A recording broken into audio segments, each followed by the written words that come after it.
Bismillahirrahmanirrahim. Assalamualaikum warahmatullahi wabarakatuh. Innal hamdalillah nahmaduhu wa nasta'inuhu wa nastaghfiruh wa natubu ilaihi wa na'udzu billahi min shururi anfusina wa sayyiati a'malina. Man yahdihillahu fala mudilla lahu wa man yudlil fala hadiya lahu. Wa ashhadu an la ilaha illallah wahdahu la syarika lah. Wa ashhadu anna Muhammadan abduhu wa rasuluh. Allahumma salli wa sallim wa barik wa zid wa an'im ala habibina Muhammadin sallallahu alaihi wasallam wa ala alihi wa sahbihi wa man istanna bi sunnatihi ila yaumiddin. يقول الله سبحانه وتعالى يا أيها الذين آمنوا اتقوا الله حق تقاته ولا تموتن إلا وأنتم مسلمون. Amma ba'd. Hadirin jamaah salat subuh yang semoga senantiasa diberikan keberkahan oleh Allah Subhanahu wa taala. Alhamdulillah, kita bersyukur pada Allah Jalla fi'ulah. Pada kesempatan pagi hari ini kita masih diberikan kesempatan oleh Allah Subhanahu wa taala untuk mengawali kehidupan hari ini dengan beribadah kepada Allah Subhanahu wa taala. Alhamdulillah, pagi hari ini kita diawali dengan turun hujan. Ya, Masya Allah. Ya. Dan saya datang bisa tepat waktu, alhamdulillah. Ya. Sempat di jalan itu tadi, wah ini sampai atau enggak ini ya, gitu. Karena menerjang badai tadi. Alhamdulillah, ya, hikmahnya jalannya kosong tadi, ya, sehingga kondisi hujan atau tidak hujan ternyata sama, alhamdulillah, ya. Allah Subhanahu wa taala tolong dan Allah bantu dan Allah berikan taufik selama di perjalanan. Jemaah sekalian muliakan Allah Subhanahu wa taala, tentunya tatkala beribadah kepada Allah Subhanahu wa taala, ya, dalam kondisi normal atau dalam kondisi tidak normal, artinya penuh dengan rintangan, ya, ada sesuatu yang kemudian menambah beban, menambah rintangan, gitu ya, untuk sampai pada satu tujuan, ya, seperti contohnya tadi menuntut ilmu, ya, salat, ya, dan ibadah-ibadah yang lain, maka tetap, ya, niatkan karena Allah Subhanahu wa taala. Ya, ikhlas karena Allah Azza wa Jalla. Ya. Karena pahalanya begitu besar. Ya. Bapak-bapak keluar dari rumahnya menuju masjid untuk salat subuh berjamaah, ya. Kemudian dilanjutkan untuk menuntut ilmu. Ya.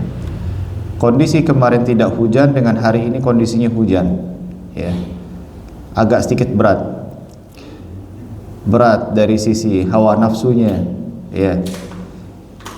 Azan berkumandang diiringi dengan suara azan, itu berbeda itu, ya. Waduh, lanjut tidur atau enggak ini, gitu ya.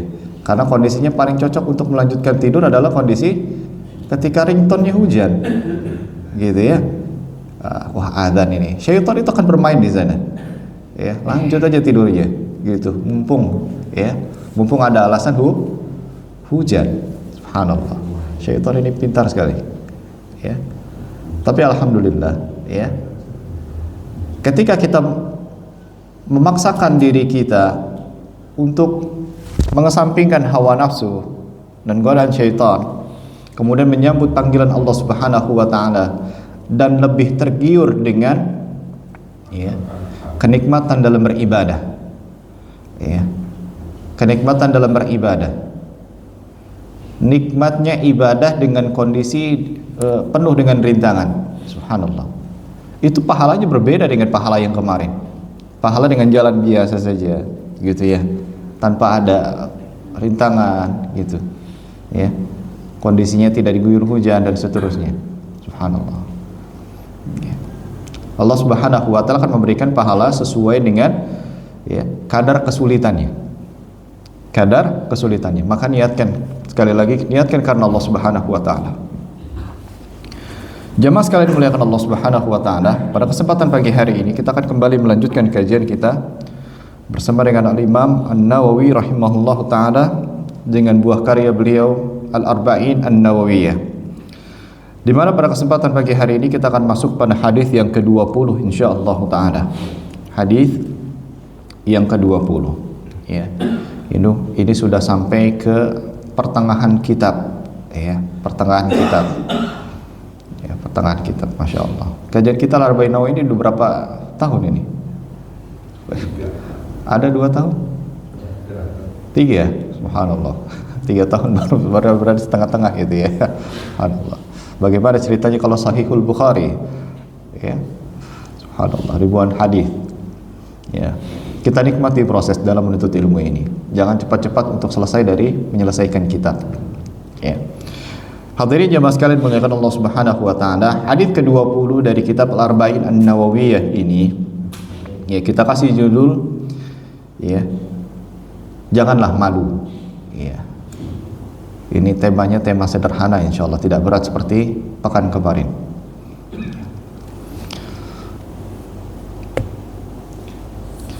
Hadis ke-20 ini berbunyi, an Abi Mas'udin Uqbah bin Amr al-Ansari al-Badri radhiyallahu anhu qala qala Rasulullah sallallahu alaihi wasallam inna mimma adraka an-nasu min kalamin nubuwatil ula idza lam tastahi fasna' ma syi'ta, rawahu al-Bukhari. Dari Abu Mas'ud Uqbah bin Amr al-Ansari al-Badri, semoga Allah Subhanahu wa taala meridainya, ia berkata, Rasulullah sallallahu alaihi wasallam bersabda, inna mimma adrakan nasu min kalamin nubuwatil ula, sesungguhnya termasuk ucapan yang masih dikenal manusia dari perkataan kenabian yang pertama, idza lam tastahi fasna' ma syi'ta, rawahul Bukhari. Jika engkau tidak memiliki rasa malu, maka berbuatlah sesukamu. Hadis riwayat Al-Imam Al-Bukhari. Baik jemaah sekalian muliakan Allah Subhanahu wa taala, dalam hadis Nabi sallallahu alaihi wasallam yang dibawakan oleh Imam An-Nawawi dalam kitabnya ya, menjelaskan kepada kita bahwasannya sesungguhnya termasuk ucapan yang masih dikenal manusia ya. Artinya manusia di zaman dahulu, dari dulu sampai hari ini ya, maka ucapan mereka, nasihat mereka satu dengan yang lainnya adalah perkataan kenabian yang pertama. Maksudnya adalah para nabi di zaman dahulu mereka saling mewasiati ya, mereka saling menyampaikan, idza lam tastahi fasna' ma syi'ta, jika engkau tidak memiliki rasa malu, maka berbuatlah sesukamu. Hadis ini kita akan membahasnya pada 5 poin. Poin yang pertama mengatakan para ulama, qauluhu inna mimma adrakan nas min kalamin nubuwatil ula yushiru ila anna hadzal amru ma'thurun 'anil anbiya'is sabiqin. Jadi sabda Nabi sallallahu alaihi wasallam, sesungguhnya termasuk ucapan yang masih dikenal manusia dari perkataan kenabian pertama. Ini menunjukkan bahwa perkara ini merupakan ajaran yang diwariskan oleh para nabi-nabi terdahulu. Ya. Ini merupakan ajaran yang diwariskan oleh para nabi kepada umatnya. Wa annan nasa ma zalu yatadawaluna wa yatawasawna bihi qarnan ba'da qarn. Manusia itu terus menyampaikan dan saling menasihati dengannya dari satu generasi ke generasi berikutnya hingga sampai pada kita hari ini ya. Hatta wasala ilaina fadalla ala ishtihari amril haya'i wa fadlihi ya. Hal ini menunjukkan bahwa sifat malu itu telah dikenal luas sejak dahulu ya. Jadi sifat malu ini ternyata merupakan akhlak yang terus diwariskan dari para nabi-nabi kita di zaman dahulu kepada umat-umatnya terus sampai hari ini untuk terus membudayakan rasa malu.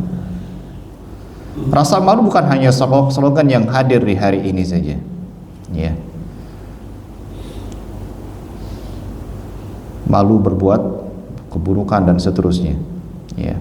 Malu korupsi, itu dijadikan sering sekali jadi slogan hari ini. Ya, hal ini menunjukkan bahwa sifat malu telah dikenal luas sejak zaman dahulu. Ya, dan menunjukkan keutamaan dari sifat malu itu sendiri. Walidzalika ishtahara bainal umami sabiqah wa tawasa bihi an-nas wattafaqu ala annahu minal khisalil mahmudah. Oleh karena itu jemaah sekali muliakan Allah Subhanahu wa taala, sifat malu terkenal di kalangan umat-umat terdahulu. Ya. Jadi menunjukkan sifat malu ini apa? Sifat malu ini adalah mulia. Sifat malu ini adalah akhlaknya para nabi. Ya. Mereka saling satu dengan yang lainnya menasehati untuk memiliki sifat malu. Dan para ulama sepakat wattafaqu ala annahu minal khisalil mahmuda. Mereka sepakat bahwa sifat malu ini termasuk akhlak yang terpuji. Ya. Tinggal bagaimana kemudian kita menempatkan rasa malu ini. Ya, kira-kira rasa malu ini sudah bagus, sudah mulia, ya. Nah, selanjutnya agama kita menunjukkan kepada kita ditaruh di sebelah mana malu ini. Ya. Baik, jemaah sekalian muliakan Allah Subhanahu wa taala. Poin yang kedua. Jadi kita sepakat bahwasannya ya, para ulama mengatakan bahwasannya sifat malu ini adalah warisan atau akhlak yang diwariskan nabi terdahulu kepada umat-umatnya. Ya, untuk senantiasa memiliki rasa malu. Ya, budaya rasa malu itu lahir dari para nabi-nabi kita. Poin yang kedua, jemaah sekalian muliakan Allah Subhanahu wa taala, fil hadithi targhibun fil haya. Di dalam hadis tadi yang baru saja kita bacakan, ya, itu terdapat anjuran untuk memiliki sifat malu. Wa isyaratun ila bayani li ahammiyatihi wa atharihi fi iljamil insani min al-wuqu'i fi ma yukhrimu muru'atahu wa mimma yu'ibuhu an-nasu alaihi. Di dalam hadis ini terdapat anjuran untuk memiliki sifat malu, serta isyarat tentang penjelasan pentingnya sifat malu dan pengaruhnya dalam menahan manusia dari terjerumus ke dalam perbuatan-perbuatan yang merusak kehormatan dirinya dan yang dicela oleh manusia. Ya. Apalagi hari ini, gitu ya. Orang kalau nggak punya rasa malu, ya, maka akan menjerumuskan dirinya dari perbuatan-perbuatan yang merusak kehormatan dirinya. Ya. Jadi malu itu hari ini mutlak harus dimiliki oleh setiap orang-orang beriman. Sudah mulai dilatih dari kecil, ya, untuk memiliki rasa malu, gitu ya.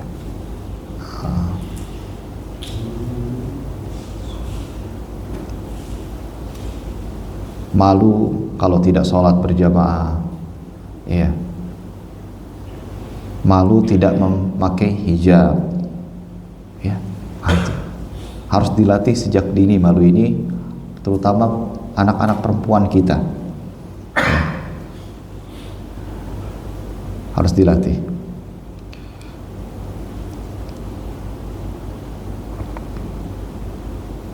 Wal haya'u khuluqun yub'atsu 'ala tarkil qabih wa yamna'u min at-taqsiri fi haqqi dzil haqqi. Baik. Selanjutnya para ulama menjelaskan kepada kita tentang definisi dari malu itu sendiri. Apa sebenarnya malu? Ya, kata mereka, adapun malu adalah akhlak yang mendorong seseorang untuk meninggalkan perbuatan buruk. Jadi malu itu adalah akhlak, karakter, sifat yang mendorong seseorang untuk meninggalkan perbuatan-perbuatan yang buruk, ya, dan mencegah dari sikap meremehkan hak orang lain. Itu namanya malu. Ya.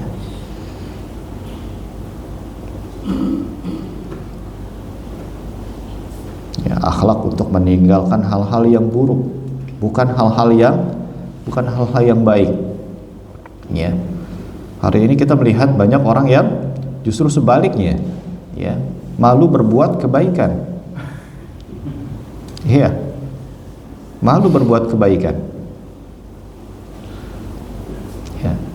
Kalau lagi kumpul-kumpul gitu ya, adzan berkumandang, temannya nggak gerak tuh dari majelisnya itu, ya. Alasannya apa?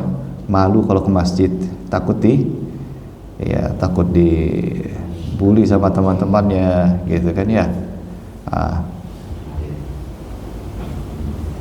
Dan seterusnya. Ya.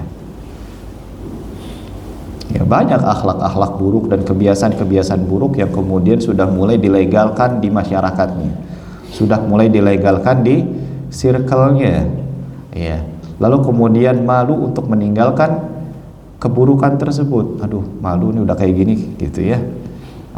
Atau malu untuk berbuat kebaikan tadi, ya.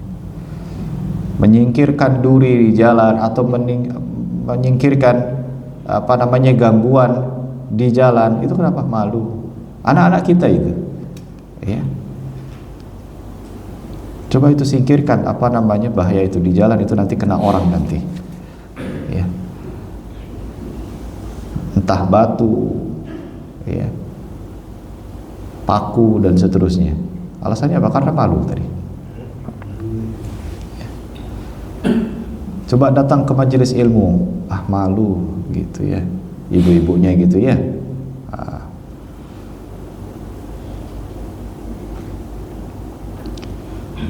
Baik, jemaah sekalian muliakan Allah Subhanahu wa taala, wa qad warada fil hathi alaihi nususun adidah. Sifat malu ini atau anjuran memiliki sifat malu di dalam syariat Islam itu telah banyak sekali nas-nas yang datang tentang anjuran memiliki sifat malu ini.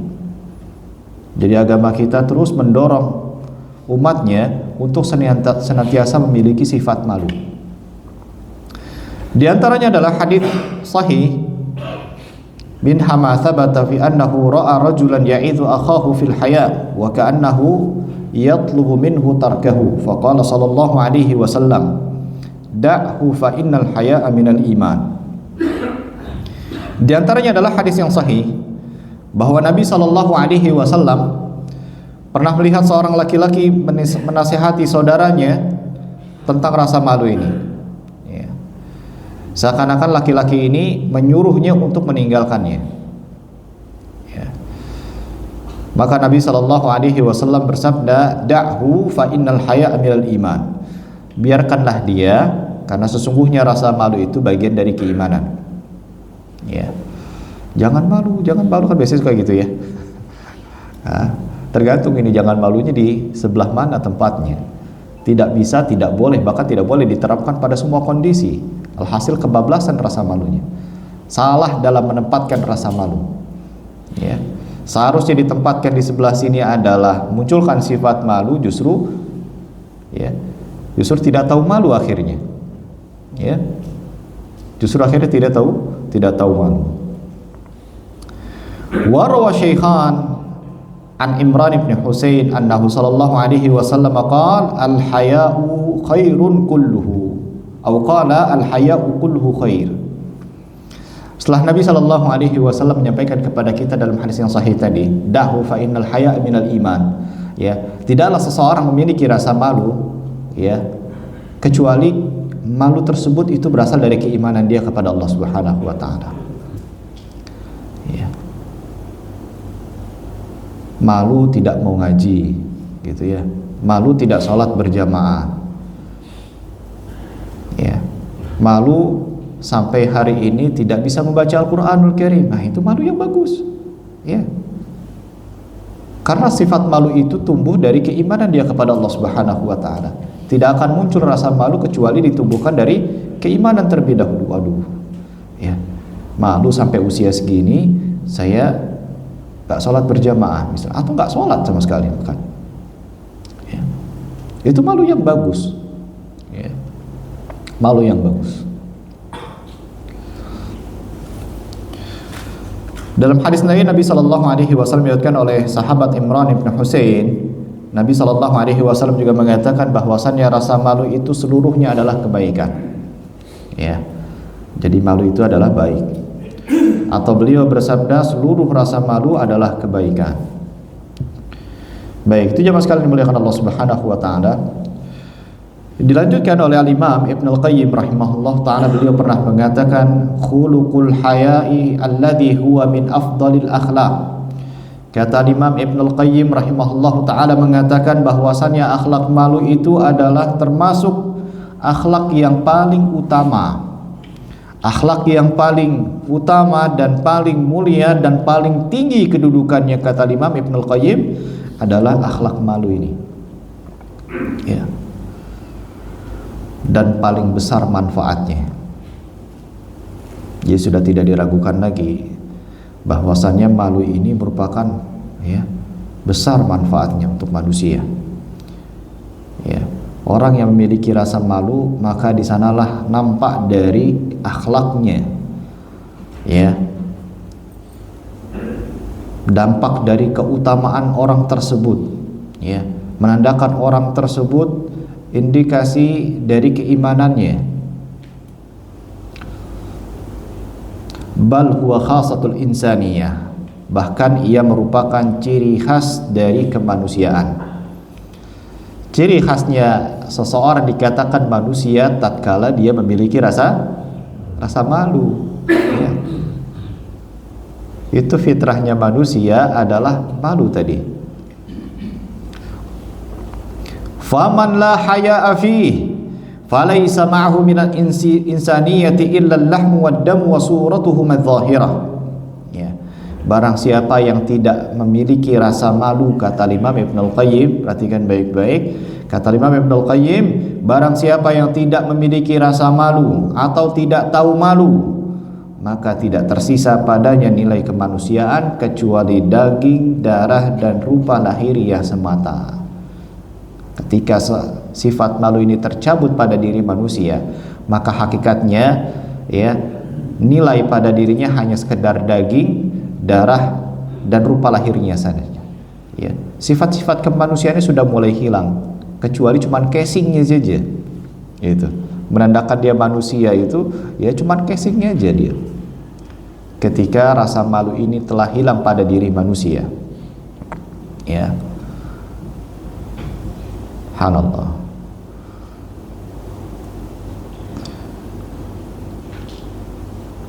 Kama annahu laisa ma'ahu minal khairi syai'. Ketika, ya, rasa malu ini tercabut pada diri manusia, maka tidaklah nampak pada diri kecuali hanya casing belaka sebagai seorang manusia, ya. Dan selanjutnya, ya, tidak diharapkan atau tidak ada pula kebaikan pada diri dia. Ketika nggak tahu malu atau tidak punya rasa malu, ya, maka nggak ada kebaikan lagi pada diri dia. Subhanallah. Ya. Walaula hadzal khuluq lam yuqrad dhaif. Ya, seandainya tidak ada sifat malu, niscaya tidak akan dimuliakanlah tamu itu. Malu. Kenapa kok tamunya dibiarkan begitu saja? Ya. Kenapa kok nggak kemudian dimuliakan tamunya? Ya. Kalau bukan sifat malu ini, maka seseorang tidak akan, ya, memuliakan tamunya. Seandainya tidak ada sifat malu, walam yufa bil ahdi, ya, seseorang itu tidak akan menepati janjinya. Karena ada sifat malu, akhirnya dia kemudian menepati janjinya dia. Tidak bermudah-mudahan, ya, untuk berjanji lalu kemudian tidak ditepati. Kenapa? Malu kalau tidak ditepati janjinya. Walam yuqda li ahadin hajatin, ya, kebutuhan orang tidak ditunaikan. Jadi malu ini mutlak harus dimiliki oleh setiap orang, apapun jabatannya, ya, statusnya apa, status sosial apapun yang dimilikinya. Seorang presiden, seorang kepala negara, ya, sebuah tempat harus memiliki sifat malu ini. Malu kalau tidak menunaikan hak-hak warganya, malu kalau tidak menjalankan kewajibannya, gitu. Wala tuharriyar rajulul jamilu bil wa'di walam yuaddi amanatan, ya, amanah tidak dilaksanakan. Jadi kalau seandainya tidak ada sifat malu, maka amanah ini tidak dilaksanakan oleh seseorang. aurat tidak ditutupi. Kalau tidak ada rasa malu, maka aurat ini dengan sangat mudahnya, dengan sangat murahnya untuk kemudian dipamerkan kepada banyak orang. Ya, ini kalau sudah mulai dicabut rasa malu ini, maka ya pakaian apa saja itu nggak ada masalah buat dia. Ya, subhanallah. Ini perlu diajarkan kepada anak-anak perempuan kita. Ya. Kita sedang dihadapkan dengan kondisi ya degradasi moral tadi, di mana lingkungan itu sudah mulai melegalkan pakaian-pakaian tertentu. Contohnya adalah perempuan, remaja-remaja di sana. Subhanallah. Ya. Hilang rasa malunya mereka, menggunakan pakaian seadanya, gitu kan? Mulai dari yang remaja, mulai dari yang tua juga sama. Ya. Coba bapak-bapak perhatikan ibu-ibu kalau pagi-pagi beli sayur saja, ya, beli sayur saja. Kenapa nggak apa susahnya menggunakan pakaian apa namanya itu, daster yang menutupi, ya. Kemudian pakai jilbabnya. Kenapa harus pakai handuk? Iya, sering ditemukan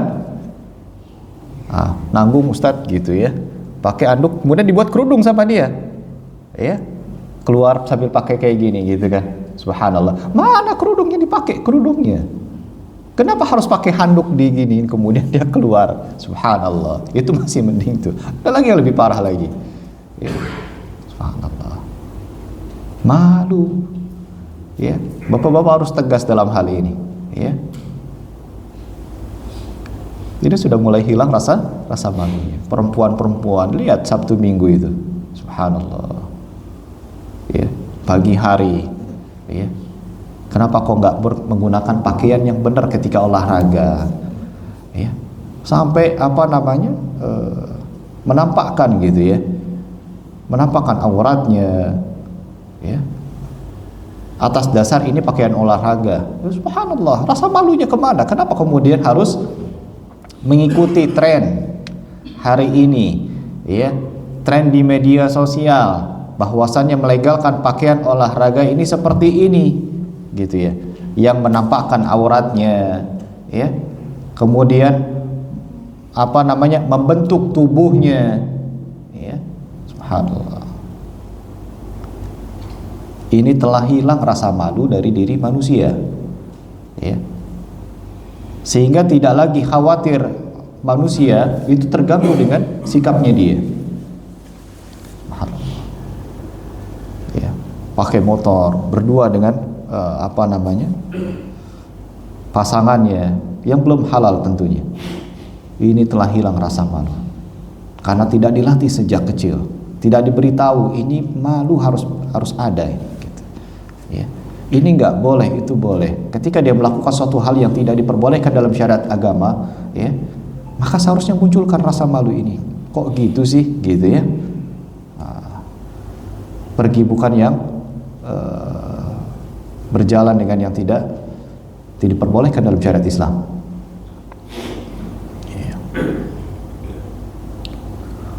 Walam tana'a min fahishatin, seandainya tidak ada sifat malu, ya, maka perbuatan keji itu tidak akan dicegah. Ya. Sudah menjadi suatu hal yang biasa. Ya, sudah menjadi suatu hal yang biasa. Ya. Zina di mana-mana, ya. Kemudian menggunjing satu dengan yang lainnya, itu di media sosial, ghibah itu sudah biasa itu. Ya.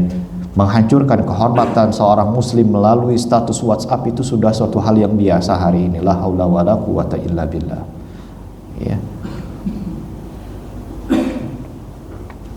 Walaulal haya alladhi fihi lam yuaddi syai'an minal umuril muftaradata alaihi. Seandainya bukan karena rasa malu yang ada pada dirinya, maka seseorang tidak akan bisa menunaikan kewajibannya. Ya. Seorang tidak bisa melakukan atau menunaikan kewajibannya. Malu kepada Allah Subhanahu wa taala kalau tidak salat berjamaah. Malu kepada Allah Subhanahu wa taala kalau tidak menjadi seorang suami yang baik kepada istrinya. Malu kepada Allah Subhanahu wa taala kalau tidak bisa menjadi seorang istri yang menunaikan hak-hak ya suaminya.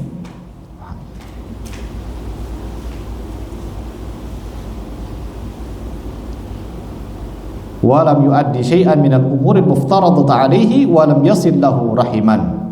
Ya. Seandainya bukan karena rasa malu yang ada pada dirinya, maka tidak akan dia menyambung tali silaturahmi.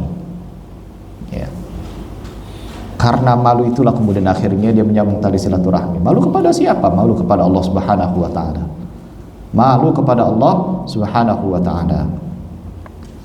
Ya, kalau seandainya bukan karena rasa malu yang ada pada dirinya, ya, wala barran lahu walida, dan tidak berbakti kepada orang tuanya. Gitu. Kenapa kok nggak berbakti kepada orang tuanya? Gitu ya. Ini disebabkan karena rasa malu yang sudah mulai hilang. Ya.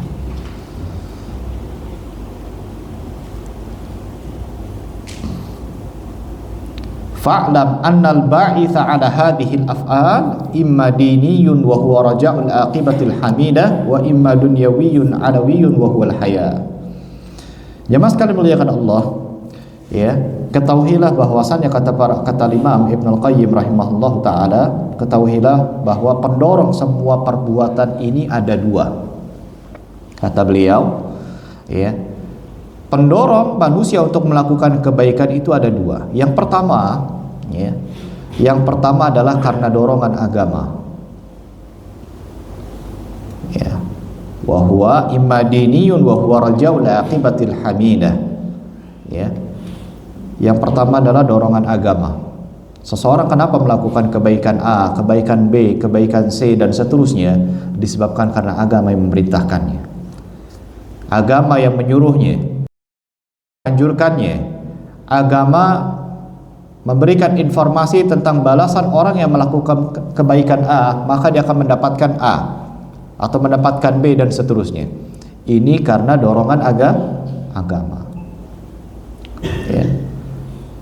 Yaitu harapan akan akibat yang baik. Seseorang yang melakukan ini maka akan mendapatkan surga, akan mendapatkan ridha Allah Subhanahu wa taala, akan mendapatkan keberkahan, ya, akan mendapatkan pahala A, pahala B dan seterusnya.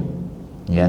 Sehingga ketika mendengar seseorang terdorong untuk melakukan kebaikan tersebut, ya, barang siapa yang salat subuh berjamaah, kemudian dia berzikir kepada Allah Subhanahu wa taala sampai terbitnya matahari, lalu kemudian dia salat 2 rakaat dengan rakaat yang ringan, maka seperti apa? Orang yang melakukan apa? Ya. Melakukan haji, subhanallah, ya, secara sempurna. Pahalanya besar dengan pahala yang dengan amalan yang ringan, tapi pahalanya besar. Apa dorongan dia kemudian untuk salat syuruk gitu? Itu tadi, ya, itu tadi. Ya. Barang siapa yang salat duha, ya, maka seakan-akan dia telah bersedekah dengan anggota tubuhnya. Subhanallah. Ya.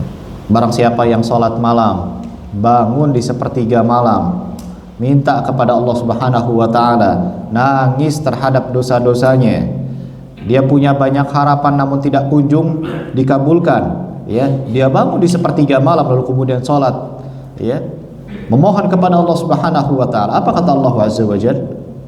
Ya, Allah akan kabulkan. Apa dia punya permintaan, Allah akan kabulkan. Dosa-dosanya Allah hapuskan dosa-dosanya. Sehingga orang tersebut tergerak untuk bangun sholat malam karena penuh dengan keimanan, ya, penuh dengan keimanan. Dia sholat mengharapkan Allah Subhanahu wa taala mengampuni dosa-dosanya, berharap agar Allah mengabulkan segala permintaan-permintaannya. Jemaah sekalian dimuliakan Allah Subhanahu wa taala, ini kata Imam Ibnu Qayyim. Jadi dorongan untuk melakukan kebaikan pada diri manusia yang pertama apa tadi? Dini, sifatnya adalah agama. Ya. Wa huwa raja'ul aqibatil hamidah.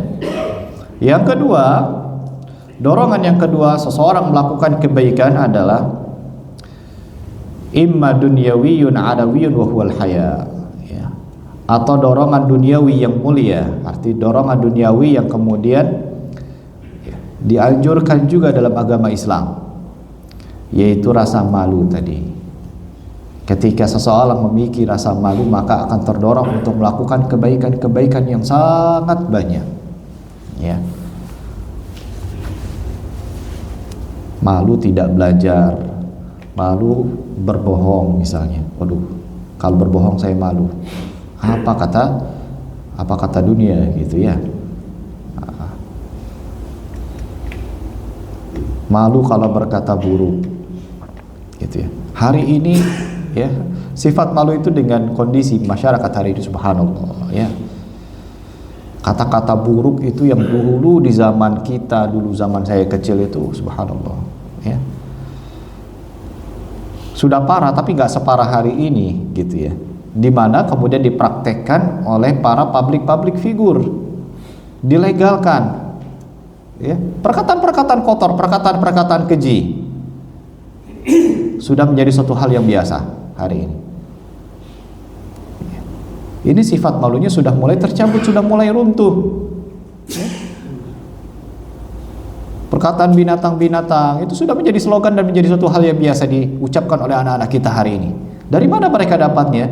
Dari media sosial, dari YouTube-nya.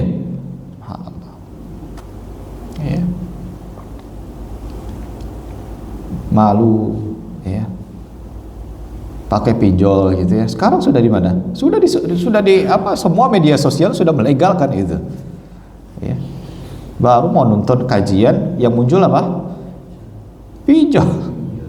Pinjaman. Ya. Udah lagi banyak hutang, pengen larinya ke agama.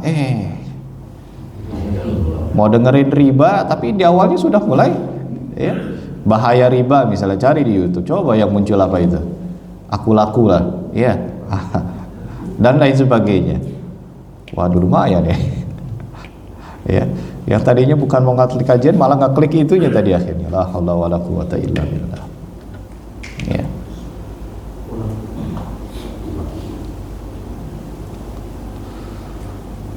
Faqad tabayyana annahu laulal haya imma minal khaliqi aw minal khalqi lam yaf'al sahibuha. Maka di sini telah jelas bahwa jika tidak ada rasa malu baik kepada Allah Subhanahu wa taala maupun malu kepada manusia, niscaya seseorang tidak akan melakukan akhlak-akhlak tersebut.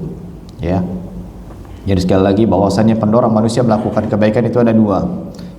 Yang pertama dorongan apa? Dorongan agama.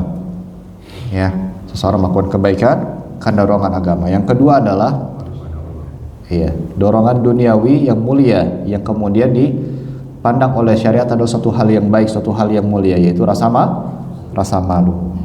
Ya. Jika seseorang ya, jika tidak ada rasa malu baik kepada Allah, sudah tidak ada rasa malunya kepada manusia, maka seseorang tidak akan lagi melakukan akhlak-akhlak tersebut. Udah nggak peduli pandangan Allah, udah nggak peduli lagi apa kata manusia, hilanglah rasa malu dia. Sehingga apa yang terjadi? Terjadilah banyak keburukan, terjadilah banyak perzinahan, ya, karena sudah tidak ada rasa malunya. Dia menggunakan pakaian-pakaian yang mini tadi, pakaian-pakaian yang menampakkan auratnya dia. Ya, kadang saya bertanya sama istri saya itu, kalau lagi di jalan itu, kenapa kok pakaiannya kayak gitu ya? Kita laki-laki menggunakan pakaian yang pendek saja malunya luar biasa di dalam rumah. Loh, kok bisa-bisanya perempuan keluar, ya, keluar dari rumahnya yang kemudian diketahui oleh orang tuanya. Mana rasa malu si orang tua, mana rasa malu dari si anak tadi? Subhanallah, nggak habis pikir kadang-kadang itu. Ya, kok ada seperti ini? Ya, itu menjadi pelajaran. Ya, jadi jangan suatu hal dilegalkan. Ajarkan anak-anak kita, nak, nggak boleh pakainya seperti itu ya, nak ya. Ajarkan sama anak-anak kita itu, agar kemudian mereka tidak meniru suatu saat nanti dengan pakaian yang serupa. Ya.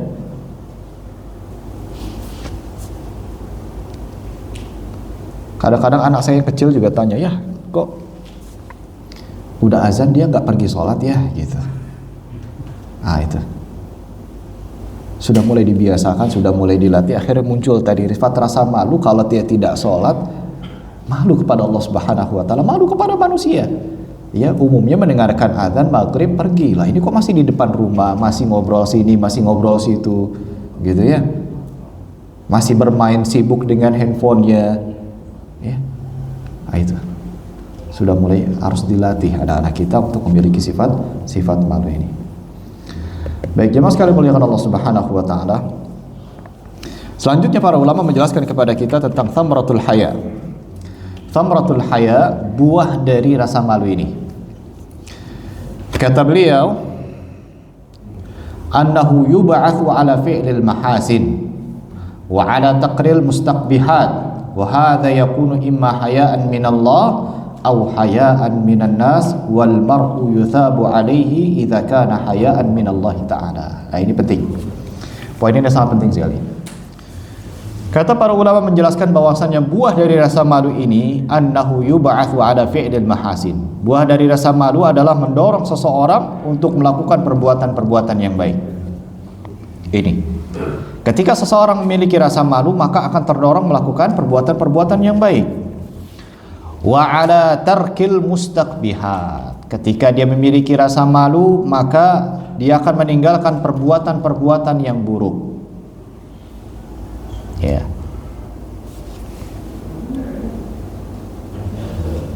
Meninggalkan perbuatan-perbuatan yang buruk. Wa hadza yakunu imma hayaan minallah. Nah, rasa malu ini bisa malu karena Allah Subhanahu wa taala atau malu kepada Allah, atau malu kepada manusia. Sifatnya baik, ya, tapi terkadang niatnya, yang pertama adalah niatnya rasa malu ini dia lakukan, lalu kemudian dia menjalankan apa kebaikan, ya, atau meninggalkan keburukan-keburukan. Motifnya hanya dua. Dia malunya ini kepada Allah Subhanahu wa taala, ya, atau malunya kepada manusia. Kenapa dia melakukan seperti ini? Kenapa dia melakukan kebaikan A? Kenapa dia melakukan kebaikan B? Gitu ya. Maka motivasinya, kalau motivasinya imma an yakunal haya'u minallahi subhanahu wa ta'ala. Dorongan ini malunya karena Allah atau malunya karena manusia dia. Gitu. Ya. Lalu kemudian catatan yang penting adalah wal mar'u yuthabu alaihi idza kana hayaan minallah. Seseorang itu akan diberikan pahala atas rasa malu tersebut apabila ia merupakan rasa malu kepada Allah taala. Nah, itu. Dia melakukan kebaikan. Ini balik lagi konsep hadis yang pertama. Ya. Atau hadis yang kedua. Dan hadis-hadis yang lain. Innamal a'malu binniyat wa innama likulli imrin ma nawa faman kanat hijratuhu ilallahi wa rasulih fa hijratuhu ilallahi wa rasulih wa man kanat hijratuhu lidunya yusibuha wa imra'atin yankihuha fa hijratuhu ila ma hajara ilaih. Ya, sesungguhnya setiap niat itu tergantung pada perbuatan itu tergantung pada niatnya. Allah kasih pahala, Allah kasih kecil pahalanya, besar pahalanya, itu tergantung dari apa yang dia niatkan. Atau bahkan sama sekali tidak mendapatkan pahala. Kenapa? Karena salah dalam menempatkan niat. Dia melakukan kebaikan atas dasar rasa malu. Tapi rasa malu ini, ya, ditempatkan untuk manusia, dapat pahala atau tidak? Tidak dapat pahala dia. Ya, nggak dapat pahala. Bagus dia melakukan kebaikan, dia melakukan menggalang donasi A, donasi B, donasi C dan seterusnya. Ya, kenapa kok kamu melakukan kebaikan ini? Ya, kok baik banget gitu. Ternyata tujuannya adalah untuk mendapatkan followers misalnya, biar viral. Ya, banyak atau tidak hari ini? Banyak. Malu nggak bantu Sumatera, misalnya seperti itu ya. Malu. Tapi niatnya tujuannya apa? Untuk mencari konten. Emang tugasnya kayak gitu dia. Dia melakukan kebaikan untuk mendapatkan followers, untuk cari duit ujung-ujungnya. Ya. Kan ada tuh, memang seperti itu ya. Influencer itu tugasnya adalah keliling cari kontennya baik-baik gitu ya, konten sedekah lah, bagi-bagi duit, bagi-bagi handphone, ya, masak besar, ya, ujung-ujungnya rapat. Followers kita sudah berapa hari ini? Dari konten yang kemarin udah berapa? La haula wala quwata illa billah. Ini, ya. Malu dia kalau nggak berbuat, nggak buka, nggak membantu orang, malu dia. Ya, karena sudah dikenal oleh manusia adalah sosok yang baik. Ya. Karena tidak ada dorongan agama, tidak paham konsep keikhlasan, sehingga dia terjatuhlah terdalam perbuatan riya. Gitu. Susah kalau udah seperti itu. Nah, seseorang terdorong untuk melakukan kebaikan tatkala memiliki rasa malu. Nah, rasa malu ini harus ditempatkan hanya kepada Allah Subhanahu wa taala. Karena kebaikan itu menjadi dinilai di sisi Allah tatkala ditimbulkan dari rasa malu untuk melakukan keburukan tadi. Ya, Allah akan lihat di sana. Ya, Allah akan nilai. Ya. Dia terdorong untuk melakukan kebaikan dari rasa malu tadi untuk siapa? Untuk aku, kata Allah, atau untuk manusia? Kalau untuk aku, Allah akan berikan balasannya, Allah akan berikan pahalanya. Ya. Misalnya contoh si ibu tadi misalnya ya, yang keluar beli sayur, ya, kemudian pakai handuk tadi, ya, pakai handuk dipegangin sampai tangannya dia itu ya, biar nggak kelihatan. Tapi belakangnya kelihatan, bawahnya kelihatan, tangannya kelihatan, keteknya kemana-mana. La haula wala quwata illa. Konsepnya modelnya kayak gini gimana, saya bingung. Ya, dia keluar gitu ya. Masih ada rasa malu. Rasa malu kepada siapa dia? Rasa malu kepada suaminya, rasa malu kepada si tukang sayur, rasa malu kepada tetangga A, tetangga B. Itu kan ibu-ibu yang ngaji itu. Ibu, ya, ibu-ibu ngajian. Subhanallah. Rasa malu kepada siapa? Kepada manusia. Dapat nggak dia pahalanya? Nggak dapat. Ya, karena dia melakukan itu atas dasar malu kepada manusia. Baik, bagus, gitu ya. Tapi nggak dapat pahala. Ya, nggak dapat pahala. Baik jemaah sekalian muliakan Allah Subhanahu wa taala. Permasalahan yang ketiga atau poin yang ketiga. Qauluhu idza lam tastahi fasna' ma syi'ta. Ta'ti tastahi biya'in wahida wa ta'ti tastahyi biya'in.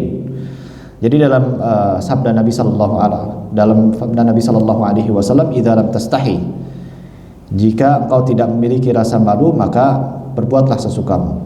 Jadi ada dua kata di sini. Ya-nya satu atau ya-nya menjadi dua.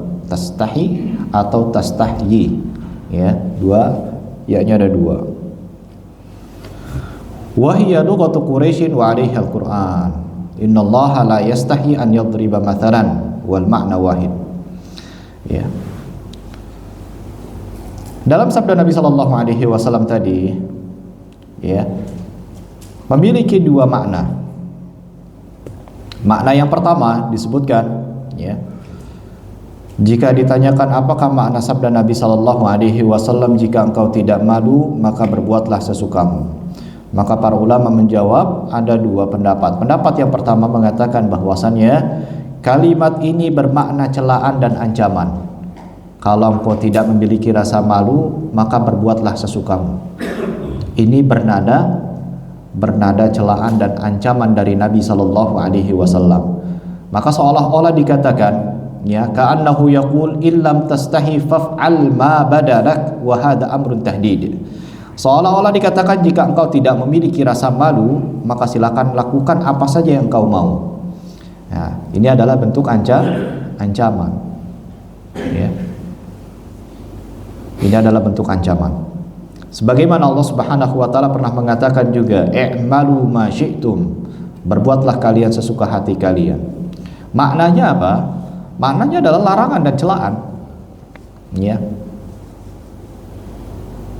Seperti halnya ucapan kita kalau kesal gitu ya, terserahlah gitu, kau mau apa aja. Itu bentuknya kesal atau berbentuk ridha?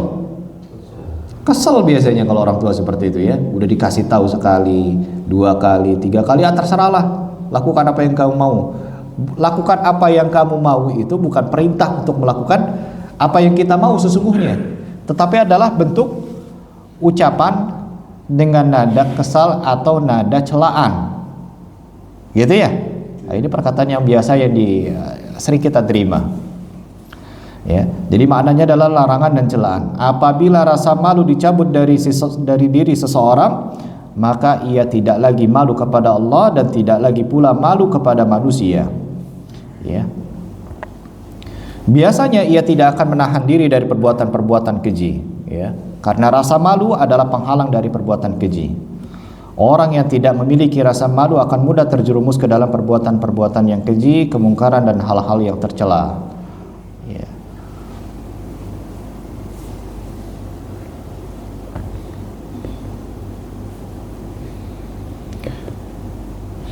Baik, jemaah sekalian muliakan Allah Subhanahu wa taala, itu pendapat yang pertama. Ya, jadi ucapan Nabi Shallallahu alaihi wasallam tadi sesungguhnya isna masyita, ya, kalau engkau tidak memiliki rasa malu maka berbuatlah sesuka hati kamu. Ini bernada celaan.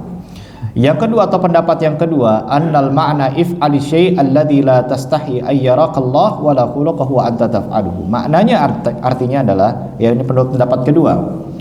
Lakukanlah perbuatan yang engkau tidak malu jika Allah dan manusia melihatmu melakukannya. Ya. Tetap artinya perintah, ya, melakukan perbuatan yang engkau tidak malu untuk dilihat Allah dan tidak malu dilihat manusia. Ya. Kira-kira tadi orang yang membuka auratnya, ya, kalau Allah lihat atau manusia lihat, ya, itu kira-kira malu atau tidak? Secara fitrah akan mengatakan dia malu, gitu ya. Maka lakukanlah perbuatan yang engkau tidak malu jika Allah dan Rasulnya, Allah dan manusia melihatnya. Engkau gak malu, aman, gitu ya. Ini diridhoi oleh Allah Subhanahu wa ta'ala. Maka rasa malu dijadikan sebagai indikator atau barometer tolak ukur dalam menentukan perbuatan yang ingin dilakukan oleh seorang hamba. Kalau saya melakukan seperti ini, saya akan malu atau tidak? Gitu ya. Seperti halnya orang yang korupsi misalnya. Orang yang korupsi, kira-kira setelah melakukan korupsi tadi dia akan malu atau tidak? Hati kecilnya malu. Hah? Hati kecilnya malu. Hati kecilnya malu. Betul, hati kecilnya malu. Ya. Malunya luar biasa. Makanya kalau ada orang koruptor kemudian tampil di TV dengan senyum-senyum, telah hilang ya rasa kemanusiaannya. Gila dia orang. Ya, betul atau tidak? Kok bisa-bisanya mencuri itu kemudian dia senyum-senyum besoknya. Iya. Sudah hilang pada dirinya adalah sifat dari kemanusiaan itu sendiri. Yang ada adalah casingnya saja. Nah, ini cuma darah, daging dan tulang aja dia berarti. Ya, dia baru bisa dikatakan itu saja karena ada darah, karena ada daging dan ada tulang, itu disebut manusia. Sisanya tidak disebut manusia. Kok bisa-bisanya mencuri kemudian senyum-senyum gitu ya. Hilang rasa malunya ini. Nabi SAW pernah mengatakan, wal ithmu ma haka fi sadrika wa karihta an yattali alaihin nas. Subhanallah. Nabi SAW mengatakan, dosa itu adalah sesuatu yang menggelisahkan hatimu. Orang yang melakukan perbuatan yang buruk, orang yang melakukan dosa, ya, sesungguhnya dosa itu akan mengalirkan sebuah sinyal gelisah pada diri seorang. Jadi orang harus melakukan dosa itu, ya, ketika dia merasa memiliki keimanan, itu merasa nggak enak gitu, gelisah dia. Aduh, ada suatu hal yang ganjal. Itu efek dari dosa. Jadi dosa itu membuat seseorang menjadi gelisah. Tapi berbeda seseorang yang melakukan kebaikan, seorang habis melakukan kebaikan gitu ya, ketaatan, ya, apa efeknya? Efeknya gelisah atau bahagia? Bahagia. Coba kita lihat orang yang pergi haji, melaksanakan umrah, subhanallah. Nikmat atau tidak nikmat? Senang atau tidak senang? Senang. Nangis.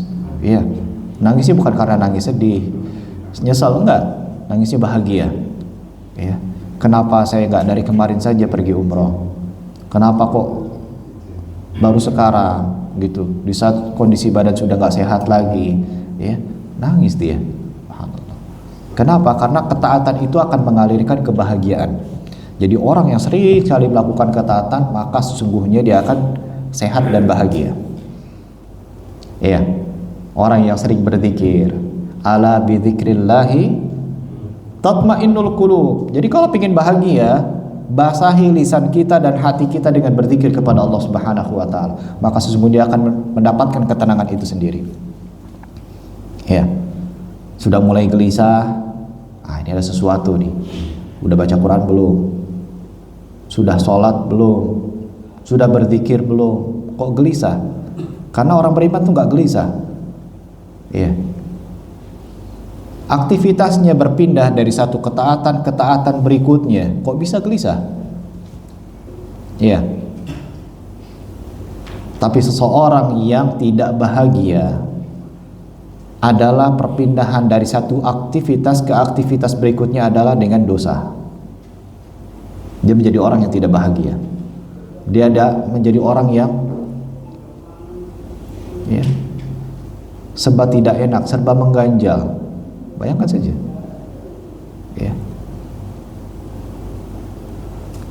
Ini wakil terjadi pada diri kita. Kita pernah pasti dari kita pernah melakukan yang namanya dosa. Ya, kita akan merasakan bagaimana sempitnya hati kita, tidak enak rasanya.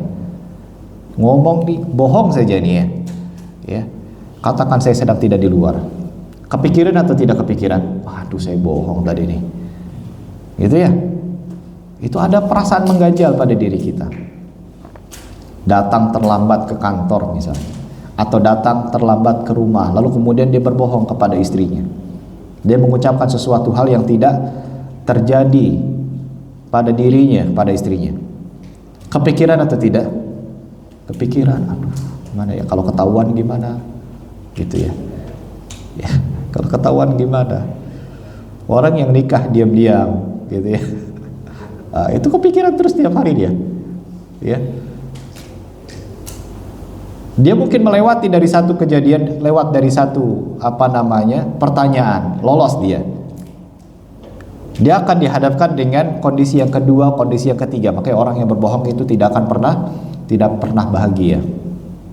Dia akan melewati masa-masa yang penuh dengan kegelisahan. Ya.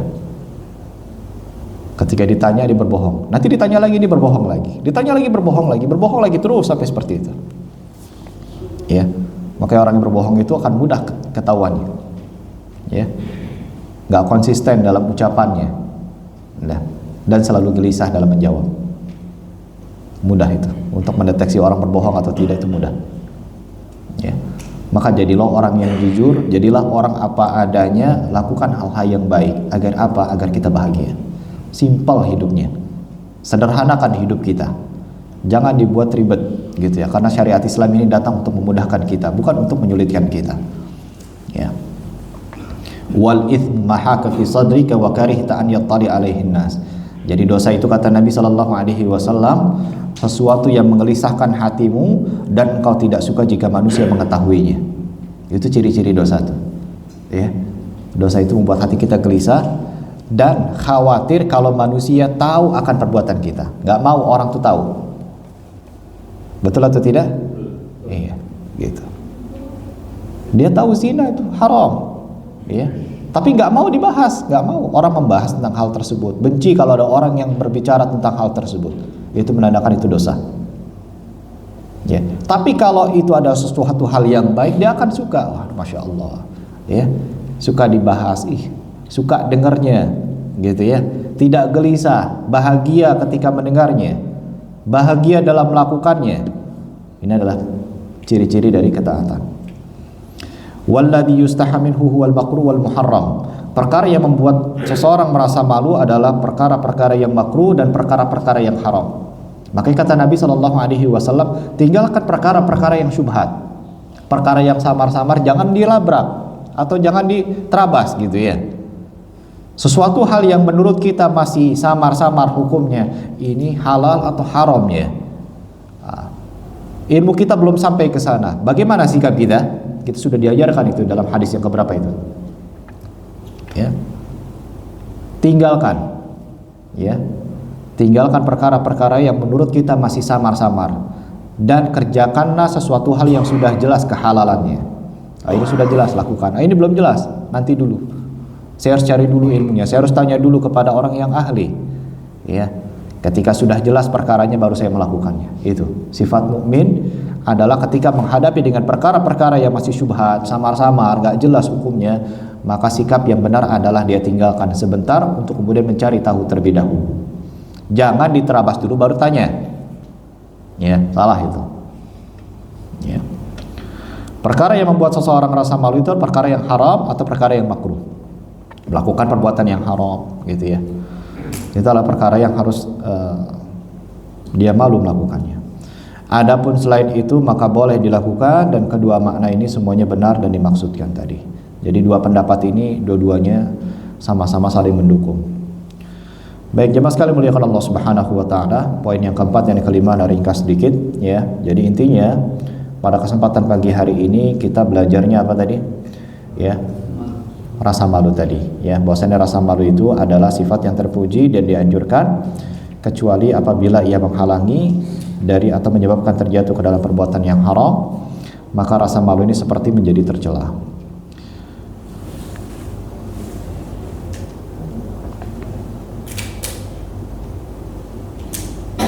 Wajimahul qawli annal haya'u khuluqun yahmiluka 'ala ta'at.